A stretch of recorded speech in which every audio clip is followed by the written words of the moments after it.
What's up everyone, how's it going? Welcome back with me Nathan. In this video, I want to tell you about Grok Studio, which is a free and capable AI platform released by xAI. So a few days ago, xAI has released a new update to their AI model, Grok, which they called the Grok Studio Update. This studio augmented the power of Grok so that the model can now generate documents, code, reports, and browser games. Grok Studio will open a canvas in a separate window and perform tasks on that canvas, allowing both you and Grok to collaborate on the content together. If you're familiar with either Claude or ChatGPT, Grok Studio is quite similar to Claude Artifact and ChatGPT Canvas. It's a way for people to interact with whatever is being generated real-time by the AI model.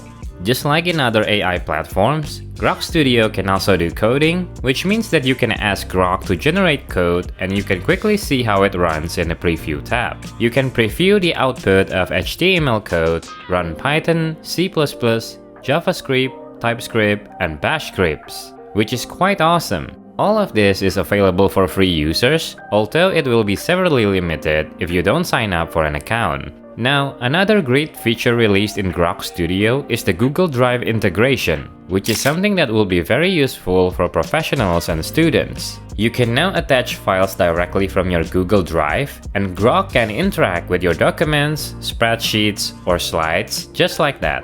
This means you can process documents, analyze spreadsheets, and even create or edit slides right inside Grok Studio. Another cool thing with Grok is that you can have multiple workspaces, which I don't see often in other AI platforms. Essentially, you can create a workspace to keep your documents, custom instruction, and conversations with the AI stored in an isolated environment. This is similar to cloud projects, but to use cloud projects, you need to subscribe to the Pro plan, while Grok allows workspaces even for free users. I'm going to create another video explaining how to use Grok workspaces, so make sure you subscribe to the channel if that's something you want to see. Okay, let's start exploring Grok Studio. To get started, simply go to grok.com and you will be shown the interface to chat with Grok AI. First, there's the option to change the website color theme to either light, dark, or following your system. Then, there's the history button, but you need to sign in to see chat history. Down at the bottom, there are examples for things that Grok can do. You can click either one of those to see some suggestions.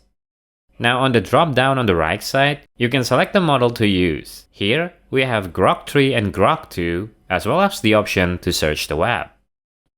On the left side, you can attach documents with this button, and also configure the deep search option.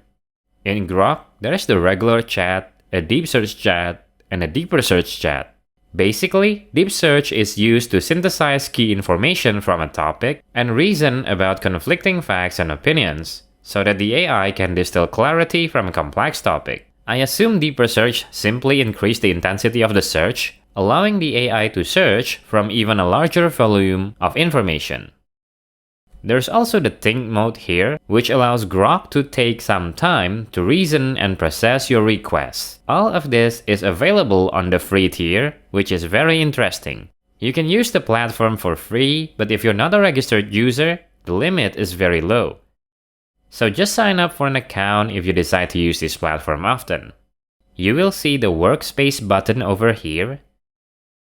Now, Grok also has a premium tier, which increases the amount of queries you can send to the model. The cost is $30 per month. It's quite expensive when compared to other platforms, such as ChatGPT, which starts at $20. So just make sure you like Grok's output before subscribing. Now, to use Grok Studio, you simply send a prompt that asks the AI to create something for you. For example, here I asked it to write an essay about the impact of social media on mental health. And you can see that Grok automatically opens a canvas to write the content of this essay. Once the essay is done, you can ask it to revise the content or manually edit it yourself. Now, let's ask Grok to make the essay a bit more casual, kind of like a script for a podcast. Once we send the prompt, you will see Grok will work to rewrite the content.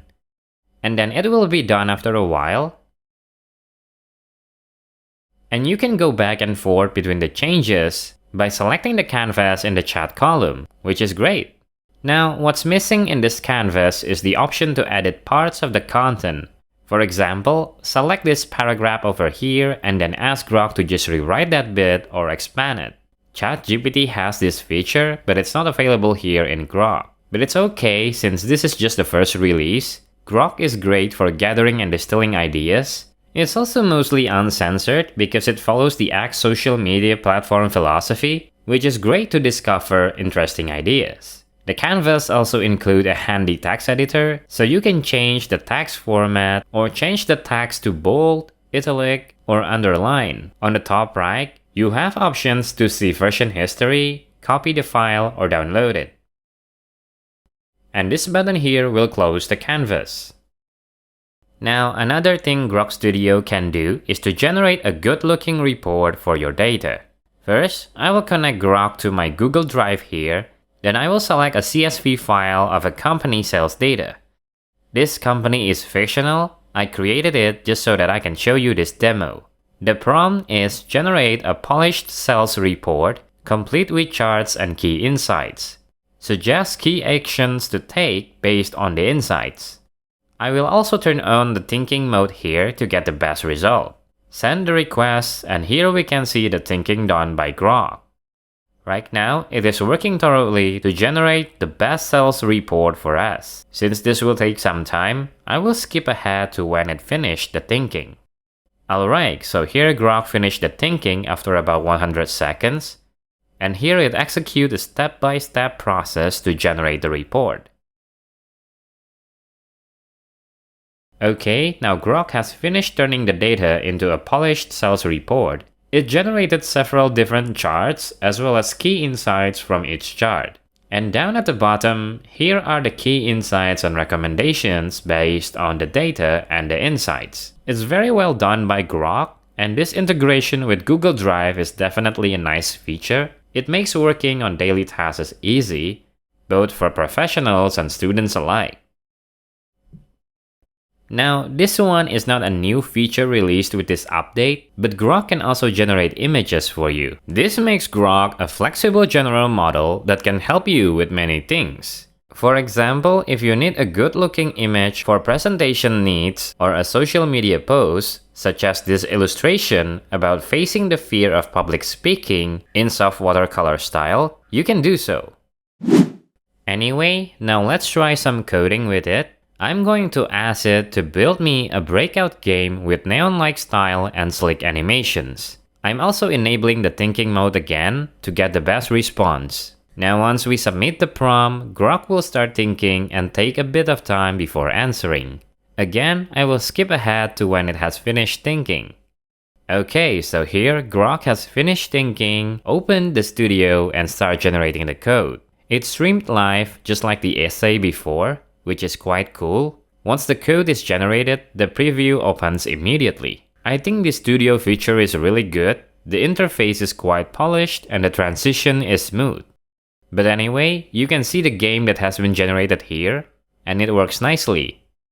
Now if we go click on the code option here, you can see the code generated by Grok. This view also works as a code editor, so you can do manual changes if you want to. If you change something in code mode, then the output will refresh and get updated accordingly. So if I just change the code here, let's change the red brick color to something else. And then we go back to preview. Here we can see the color of the red bricks are changed. Now you can also copy or download the code here. So this coding ability is a useful addition if you decide to use Grok every day. It also works with other programming languages such as TypeScript and Python. So if you ever need to program in those languages, Grok can help you out. And that brings us to the end of the video. So, what do you think about the new Grok Studio free upgrade? I will say Grok Studio is a nice addition in the AI space. The collaborative interface is nice, the response is snappy, and the code or report preview works well. I hope you all enjoyed today's video and get some value out of it. Let me know your thoughts or questions in the comments. I will join the conversation and reply as often as I can. If you're new to the channel, Code with Nathan is a channel dedicated to simplify complex tech topics so that you can master them easily. So make sure you subscribe if that's something you find interesting or useful. Make sure you like this video, turn on the notification bell, all the good stuff as it helps this channel to grow. With that being said, thanks again for watching until the end. I hope you have a wonderful day and I will see you in other videos. Bye bye!